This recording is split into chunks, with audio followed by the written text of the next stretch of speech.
Now, there's been a standoff between police and protesters in Bangkok. Police have used water cannon and tear gas against crowds. Again, they've been using them several times on this barricade. There's another one on the other side of Parliament. But this is a popular conspiracy theory among pro-monarchy supporters. Earlier in the day, the police announced that public transport to the centre of Bangkok would be stopped and roads closed.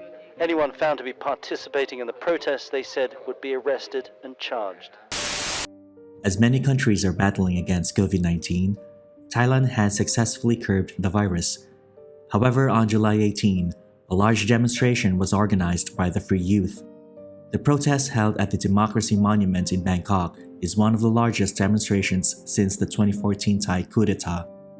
The protesters laid their demands for both the government and the Thai monarchy. As a result, the national government enforced a lockdown emergency decree. Most of the protesters were students and charged with royal defamation. During the protests, the government deployed military and riot police in an attempt to assuage the demonstration. In this day and age, why do countries like Thailand still have monarchies? And what exactly is their role in the country, specifically in the government?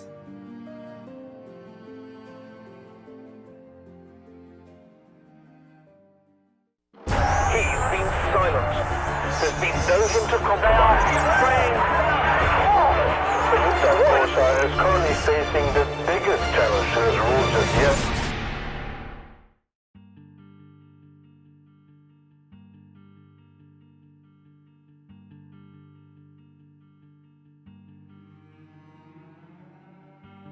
The monarchy of Thailand refers to the constitutional monarchy and monarch of the Kingdom of Thailand. The King of Thailand is the head of state and head of the ruling royal house of Chakri. Although the current Chakri dynasty was created in 1782, the existence of the institution of monarchy in Thailand is traditionally considered to have its roots from the founding of the Sukhothai Kingdom in 1238, with a brief interregnum from the death of Ekkatat to the accession of Taksin in the 18th century. The institution was transformed into a constitutional monarchy in 1932, after the bloodless Siamese Revolution of 1932. The King of Thailand's titles include Head of State, Head of the Royal Thai Armed Forces, Adherent of Buddhism, and Upholder of Religions. The current concept of Thai kingship evolved through 800 years of absolute rule. The first king of a unified Thailand was a founder of the Kingdom of Sukhothai, King Sri Indraditya, in 1238. Earlier kingship was derived into two concepts. A king must derive his powers from military might and must uphold the teachings of Buddha.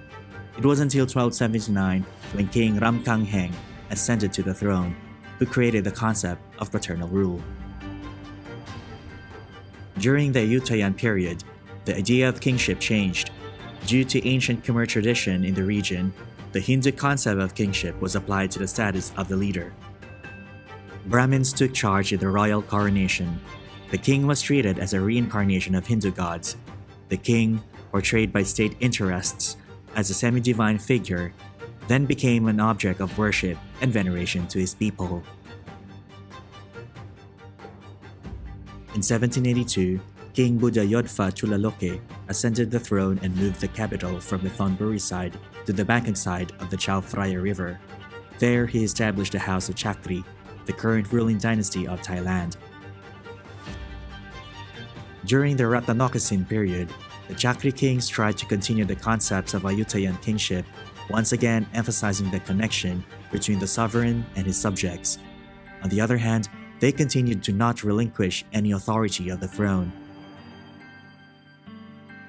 The succeeding kings, namely Mongkut, Chulalongkorn, Vajiravud, and Prachathipok, had Western influences and obtained their education outside the country. They have made reforms in Thai politics. In June 1932, a group of foreign-educated students and military men called the Promoters carried out a bloodless revolution, seized power, and demanded that King Prachathipok grant the people of Siam a constitution. The king agreed, and in December 1932, the people were granted a constitution ending 150 years of absolute Chakri rule. From then on, the role of the monarch was relegated to that of a symbolic head of state. His powers from then on were exercised by a prime minister and the National Assembly.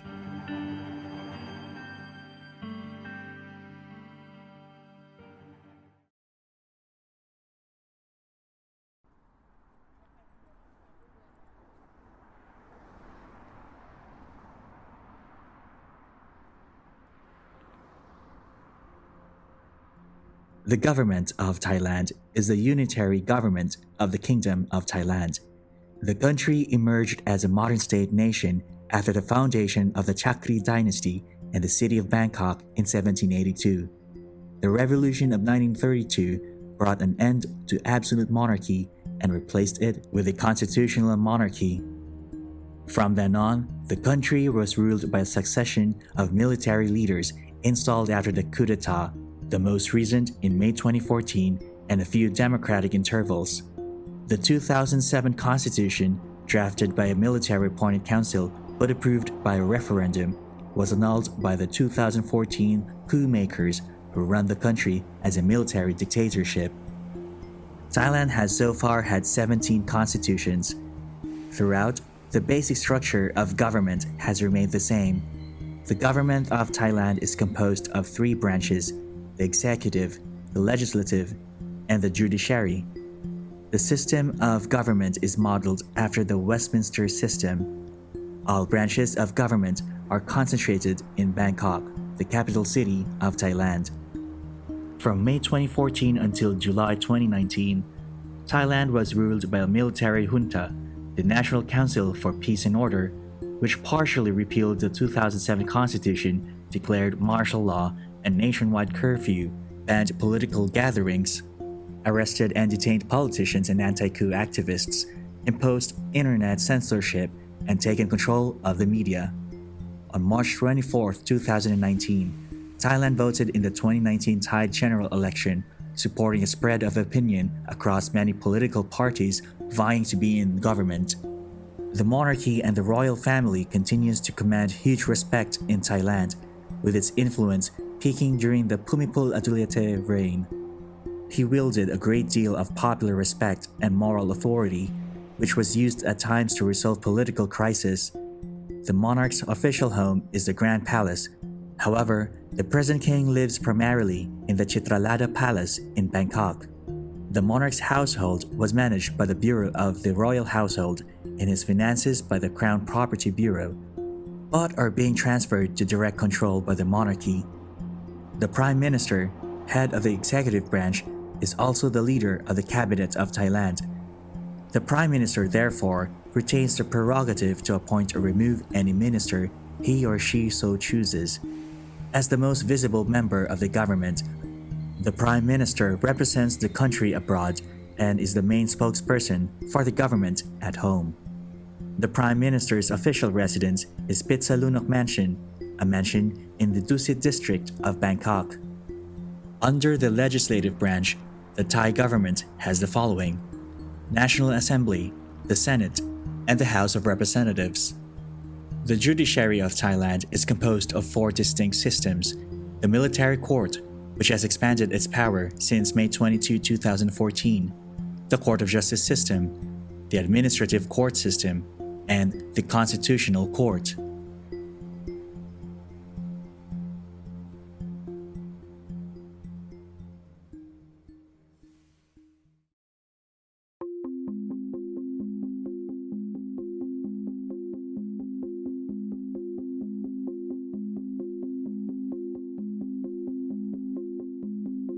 Lèse-majesté in Thailand is a crime according to Section 112 of the Thai Criminal Code. It is illegal to defame, insult, or threaten the king, queen, heir apparent, heir presumptive, or regent. Modern Thai lèse-majesté law has been on the statute books since 1908. Thailand is the only constitutional monarchy to have strengthened its lèse-majesté law since World War II.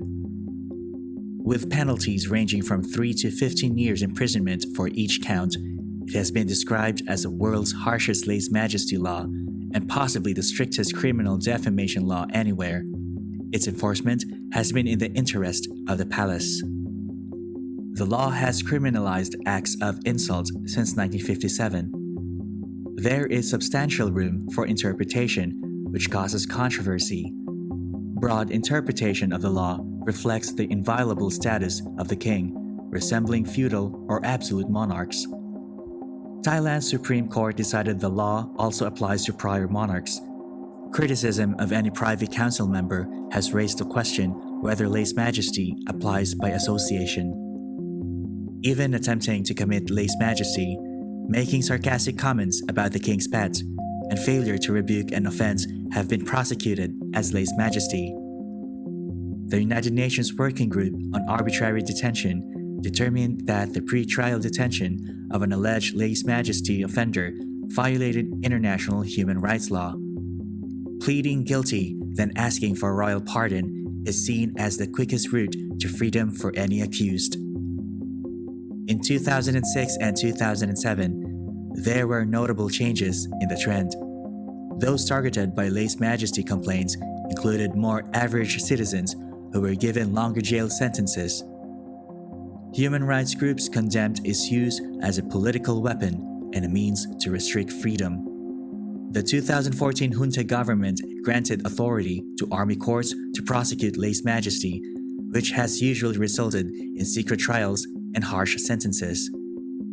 The longest recorded sentence was 60 years imprisonment, reduced to 30 years because the defendant pleaded guilty.